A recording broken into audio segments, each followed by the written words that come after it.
హైదరాబాద్ లో metro phase 1 నిర్మాణాన్ని 14,000 కోట్ల నుంచి 25,000 కోట్లకు పైగా పెరిగిందని citizen for better public transport సభ్యులు దొంతి నరసింహారెడ్డి ఆరోపించారు. ఫేజ్ 2 కి ముందు ఫేజ్ 1 పనితీరుపై సమగ్ర సమీక్ష జరపాలని ఆయన డిమాండ్ చేశారు. ఫేజ్ 2 మార్గాల ఎంపికకు ముందు ప్రయాణికుల రద్దీపై సర్వేలు చేయలేదని విమర్శించారు. మెట్రో ప్రాజెక్టుపై ఫోకస్ చేస్తూ ప్రభుత్వం బస్సులు, ఎంఎంటీఎస్, సబర్బన్ రైల్ వంటి ప్రత్యామ్నాయ రవాణా వ్యవస్థలను నిర్లక్ష్యం చేస్తుందని ఆరోపించారు. మెట్రో పెట్టుబడుల వల్ల ట్రాఫిక్ రద్దీ, కాలుష్యం ఎంత తగ్గిందో ప్రభుత్వం లెక్కలు చెప్పాలని డిమాండ్ చేశారు. హైదరాబాద్ లో ప్రజా రవాణాపై రాజకీయ ఏకాభిప్రాయం పేరుతో అవినీతి జరుగుతుందని ఆరోపిస్తున్న నరసింహారెడ్డితో మా ప్రతినిధి Venugopal face to face. Phase 1 ని ఇప్పటికే ప్రభుత్వం టేక్ ఓవర్ చేసుకుంది. ఇక రెండో ఫేజ్ చేసేందుకు రెడీ అవుతుంది. అయితే మొదటి ఫేజ్ పై మాకు ఇప్పటికీ ఏదైతే ప్రభుత్వం ప్రజలకు హామీ ఇచ్చినటువంటి హామీలు పూర్తిగా అమలు కాలేదు. ఇక హడావిడిగా రెండో ఫేజ్ ప్రారంభిస్తుంది అని చెప్పి ఇటు సిటిజన్స్ ఆరోపిస్తున్నటువంటి పరిస్థితి ఉంది. అయితే ప్రస్తుతం మనతో పాటు పబ్లిక్ ట్రాన్స్పోర్ట్ కి సంబంధించినటువంటి ప్రతినిధి దొంతి నరసింహారెడ్డి గారు ఉన్నారు. సార్, ప్రధానంగా అంటే ఫేజ్ 1 కి సంబంధించి మీరు ఏ అంశాలను గమనించారు? ఫేజ్ 1 లో ప్రభుత్వం సక్సెస్ అయిందా? ఏ విధంగా ఉందా? Phase 1 Hyderabad metro rail phase 1 మొదటి నుంచి కూడా లాభం నష్టాల్లోనే ఉంటుంది అనేది, అంటే ఇట్స్ అన్వయబుల్ ప్రాజెక్ట్ అని 2008 నుంచే చెప్తూ వస్తున్నాం. ఇప్పటికీ కూడా నష్టాల్లో ఉంది. సమస్య ఇప్పుడు కొత్త సమస్య ఏంటంటే దాని మీద పెట్టుబడి ఇంకా పెరుగుతుంది తప్పితే అదనంగా ప్రయాణపు కెపాసిటీ పెంచట్లేదు. ఇప్పుడు మొదట్లో అది డిజైన్ చేసినప్పుడు 15 లక్షల మంది ప్రయాణికుల కొరకు కడుతున్నామన్నారు. కానీ అది మొదలుపెట్టి 2017 నుంచి ఇప్పటి వరకు కూడా కేవలం 4.5 లక్షల మంది ప్రయాణికులే అందులో పోగలుగుతున్నారు. ఇప్పుడు అదనంగా ప్రభుత్వం 13,547 కోట్లు రుణం తెస్తే ఈ రుణం వల్ల 4.5 లక్షల ప్రయాణికులు దాటి కొత్త ప్రయాణికులు వచ్చే అవకాశమే లేదు. మరి లేనప్పుడు మనం ఎందుకు పెట్టుబడి పెడుతున్నాం అనేది ప్రాథమిక ప్రశ్న. అందుకే మేమేమంటున్నామంటే ఫేజ్ 1 లాభాలు లేవు, నష్టాలు ఉన్నాయన్న పరిస్థితులలో మొత్తం సమీక్ష చేయండి. దీని మీద ఒక సిఏజీ ఆడిట్ చేయండి. పెట్టిన ఖర్చు ఎంత, ఎక్కడెక్కడ పెట్టారు, ఎక్కడెక్కడ నష్టాలు వచ్చాయి, ఎవరి వలన నష్టాలు వచ్చాయి, ఇవన్నీ చూసుకొని సమీక్ష చేసి ఆ రిపోర్టు శాసనసభలో పెట్టినాక అప్పుడు మనము ఫేజ్ 2 గురించి ఆలోచన చేయాలి.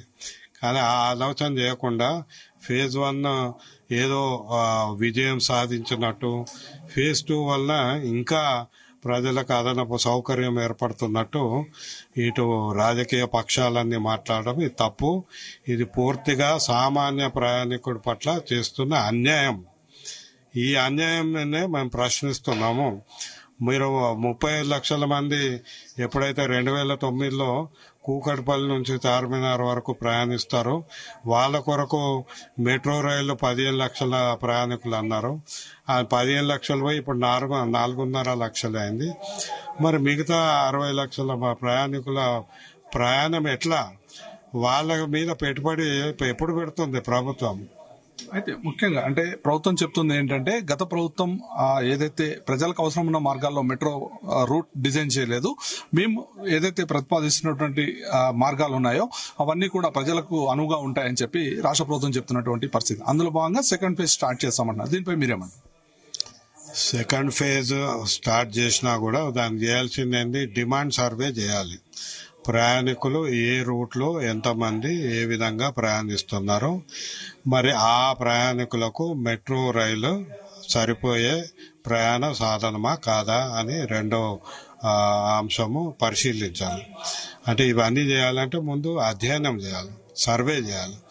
సర్వే చేసి డిమాండ్ సర్వే తర్వాత అప్పుడు ఏ రూట్లో మెట్రో రైలు బాగుంటుంది అనేది కాస్ట్ బెనిఫిట్ అనాలిసిస్ చేస్తే అప్పుడు మనకు ఒక దారి ఏర్పడుతుంది. కానీ అవి ఏమీ లేకుండా కేవలము వీళ్ళు నిర్ణయించి ఈ రూటు ఆ రూట్ అని ఎవరో 10 మంది డిమాండ్ చేసిండ్రని ఈరోజు ఫేజ్ 2 కడుతున్నారు. ఇది తప్పు. దీనివల్ల ఆర్థిక భారం పడుతుంది. తెలంగాణలో ఇంకా వేరే ఆప్షన్స్ లేకుండా పోతాయి. ముఖ్యంగా అంటే మెట్రో కాకుండా ఆల్టర్నేట్ గా మీరే మార్గాలు సూచిస్తున్నారు? దీనికి సంబంధించి మీ దగ్గర ఎలాంటి ప్లాన్స్ ఉన్నాయి? మనకు బస్సుల నెట్వర్క్ ఉంది, రోడ్ నెట్వర్క్ ఉంది కాబట్టి బస్సుల సంఖ్య పెంచాలి. ఇప్పుడు కేవలం 1500 ఉన్నాయి. మనం దాదాపు 10,000 బస్సులు ఇస్తే గానీ అప్పుడు ప్రయాణంకి వీలవుతుంది. రెండోది MMTS చాలా మంచి సర్వీసు, పేదలకు సామాన్యులకు ఉపయోగపడే సర్వీసు కాబట్టి MMTS మీద కేవలం 500 కోట్ల పెట్టుబడి పెడితే ప్రజలు చాలా మంది, అంటే లక్షల మంది, దాదాపు 20 నుంచి 25 లక్షల మంది చాలా అతి తక్కువ ఖర్చుతోటి ప్రయాణించే అవకాశము MMTS లో ఉంది. సబర్బన్ రైల్వే పెంచాల్సిన అవసరం ఉంది. ఇట్లా 4-5 ఆప్షన్స్ ఉన్నాయి.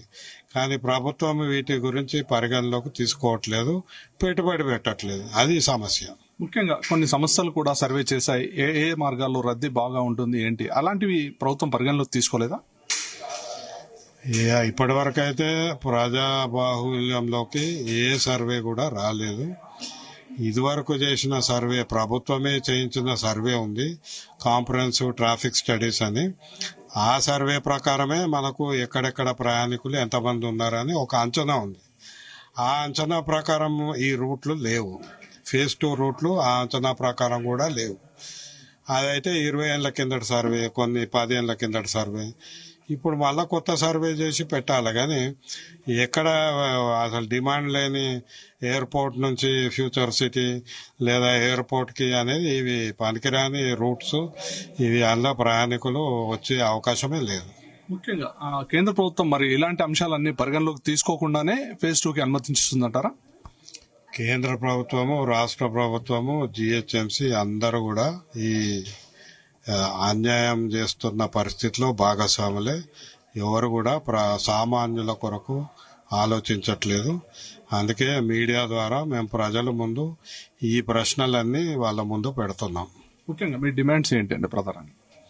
ప్రధానంగా ఫేజ్ 1 సమీక్ష చేయాలి, ఆడిట్ చేయాలి.